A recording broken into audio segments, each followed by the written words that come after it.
শুনুন, বাজিদ বুস্তামি পানি নিয়ে যখন ওনার মায়ের শিয়রে সারা রাত দাঁড়ায় রয়েছে, ফজরের আজান হয়ে গেছে। আজান হওয়ার পর মা ঘুমোর থেকে জেগে গেছে।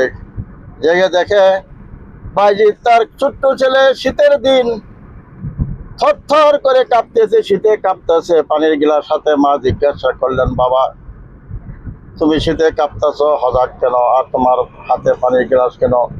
ছেলে বলছে, মা তুমি পানি চেয়েছিলে, তোমার কি মনে নাই?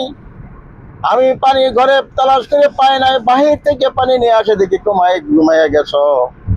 আবার যদি তুমি সময় মতো উঠে সময় মতো পানি না পাও, তোমার কষ্ট হবে। তাই পানি নিয়ে সারা রাত তোমার শিহরে দাঁড়ানো।